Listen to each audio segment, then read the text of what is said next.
മോനെ ഞാനിങ്ങനെ നടന്നു പോവായിരുന്നേടാ, അപ്പോഴത്തേക്കും മണം അടിച്ചങ്ങ് മൂക്കി കയറിയടാ മോനെ. അപ്പം പിന്നെ തിരിച്ച് നടന്ന് സാധനം അങ്ങ് മേടിച്ച് ഹടാത് ആകർഷിച്ചു. ടേസ്റ്റ് ചെയ്യാൻ തന്നടാ, അടിപൊളി സാധനം. അങ്ങ് ആന്ധ്രയെന്ന് വന്നയാന്നാ പറഞ്ഞത്. കൊള്ളാം മോനെ.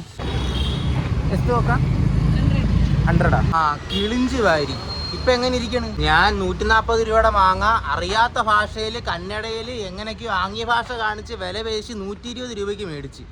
ആ ചേച്ചി 100 രൂപയ്ക്കാണ് മാങ്ങ കൊടുത്തത്. കമ്മോൺ, എന്നാ കഷ്ടമാ മോനെ. രാവിലെ പണിക്ക് കയറാൻ നേരത്ത് ഒരു മിന്നായം പോലെ കാണുന്ന സൂര്യനാ, ഇറങ്ങാൻ നേരത്ത് പിന്നെ കാണത്തില്ല. ഇനി കാണണമെങ്കിൽ നാളെ വരെ വെയിറ്റ് ചെയ്യണം മോനെ. മെയിൻ പ്രശ്നം പക്ഷെ ഇതൊന്നും അല്ലടാ. സാമ്പ്രദായിനി സുപ്രി, ഐ ആം ബാക്ക്. നമ്മൾ എവിടെ ആയിരുന്നടാ പറഞ്ഞു നിർത്തിയത്? നോക്കട്ടെ. ആ മെയിൻ പ്രശ്നം പക്ഷെ ഇതൊന്നും അല്ലടാ മോനെ. പണിയെല്ലാം കഴിഞ്ഞ് വീട്ടിൽ വന്ന് വിചാരിക്കുക റെസ്റ്റ് എടുക്കാന്ന്. പക്ഷെ മോനെ ഇനി ആഹാരം ഉണ്ടാക്കി കഴിക്കണ്ടേടാ. ഇതാണ് ഞാൻ അമ്മയുടെ അടുത്ത് പറയുന്നത്. അമ്മ ഒരു കല്യാണം ആലോചിക്കും. കല്യാണം കഴിച്ചു കഴിഞ്ഞാൽ എനിക്ക് ഭാര്യ ഉണ്ടല്ലോ, പിന്നെ ഞാനും അവളും പിന്നെ ഒരുമിച്ച് ആഹാരം ഉണ്ടാക്കി കഴിച്ച്, അല്ലെങ്കിൽ ഞാൻ ആഹാരം ഉണ്ടാക്കി അവളുടെ കൂടെ ഇരുന്ന് എനിക്ക് കഴിക്കാമല്ലോ. എനിക്ക് ഒറ്റയ്ക്ക് കഴിക്കുന്ന ഇഷ്ടമല്ല മോനെ. എനിക്ക് കൂടെ ഒരാളും കൂടെ ഉണ്ടെങ്കിൽ സുഖമായിട്ട് കഴിക്കാം. നിങ്ങൾ ഉദ്ദേശിച്ചത് മറ്റേതല്ലേ? നിങ്ങൾ എന്താടാ വിചാരിച്ചത്? ഭാര്യനെ കൊണ്ട് ഒറ്റയ്ക്ക് ആഹാരം ഉണ്ടാക്കിപ്പിച്ച് ഞാൻ സുഖിച്ചിരുന്ന് കഴിക്കുമെന്നോ?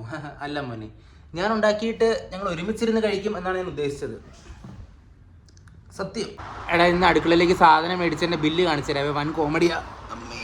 ഒണിയൻ 3 രൂപ, തക്കാളി 3 രൂപ, ക്യാരറ്റ് 6 രൂപ. മോനെ ക്യാരറ്റിന്റെ വില കൂടി കേട്ടോ. നേരത്തെ 5 രൂപയുള്ളായിരുന്നു. നിന്ന് വായത്താള് പഠിച്ച് സമയം കളയാതെ ആഹാരത്തിന്റെ കാര്യം നോക്കട്ടെടാ മോനെ. അപ്പം അരി വെള്ളത്തിലിട്ടിട്ടുണ്ട്. അപ്പോഴത്തേക്കും ഞാനും കൂടെ പോയി വെള്ളത്തിൽ കിടന്ന് കുറച്ചു നേരം കുളിച്ചിട്ട് വരുമ്പോഴത്തേക്കും അരി കുതിരും. അത് കഴിഞ്ഞിട്ട് നമുക്കൊരു പരിപാടി ഉണ്ടാക്കാം. അപ്പോൾ ശരി, ഓക്കെ. അപ്പോൾ ഡിന്നർ ഉണ്ടാക്കട്ടെ. നമ്മുടെ കലാപരിപാടി കുക്കറിൻ്റെ അകത്താണ്. ഇടാം. കുക്കർ ഒന്ന് ചൂടാവട്ടെ. ചൂടായപ്പോഴത്തേക്ക് അതിൽ നെയ്യ് ഒഴിച്ചു. പക്ഷേ ഇതെല്ലാം കൂടെ കമന്നങ്ങ് പോകണം. എൻ്റെ പൊന്നു മോനെ. ഈശ്വര. ഓക്കെ, നെയ്യ് ഒഴിച്ച്. ഇത് നെയ്യ് ചൂടായതിന്റെ ശബ്ദമാടാ. അപ്പൊ നെയ്യ് ചൂടായപ്പോഴത്തേക്ക് അതിനകത്തോടെ നമുക്ക് ആദ്യം സവാള ഇടാം. മോനെ സോറി കേട്ടോ, ആദ്യം ജീരകമായിരുന്നു ഇടേണ്ടത്. ഒന്നും കൂടെ ആദ്യം ജീരകം ഇടട്ടെ. അപ്പം കുഴപ്പമില്ലടാ, ജീരകം ഇടണം. ജീരകം ഇടട്ട്. അതിന്റെ മണ്ടയിലോട്ട് കുറച്ച് ജീരകം ഇട്ട്. സിനിമയാണ്, അബ്സല്യൂട്ട് സിനിമ. അടുത്തത് കുറച്ച് തക്കാളി, അടുത്തത് കുറച്ച് ക്യാരറ്റ്, ഓഹോയ്, ആവശ്യത്തിന് ഉപ്പ്, കുരുമുളക് പൊടിയും മല്ലിപ്പൊടിയും മുളക് പൊടിയും മഞ്ഞൾപ്പൊടിയും ഇല്ലാത്തത് കൊണ്ട് കുറച്ച് ചാട്ട് മസാല, കുറച്ച് അധികം താങ്ങിയേക്കാം. ഞാൻ ഉണ്ടാക്കിക്കൊണ്ട് പറയുമല്ലോ മോനെ, അടിപൊളിയായിട്ട് വന്നിട്ടുണ്ട്.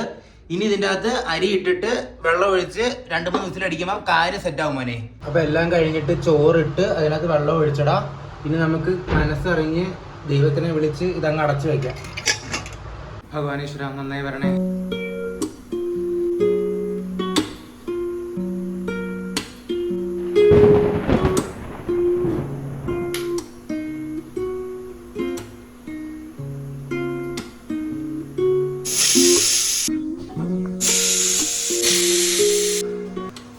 ആയോ?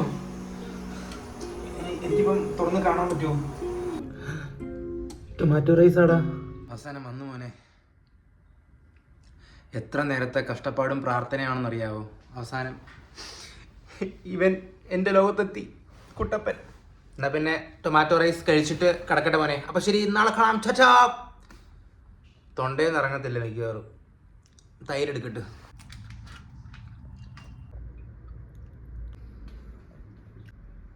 അപ്പോൾ ശരിയടാ, നാളെ കാണാം. ടാറ്റാ.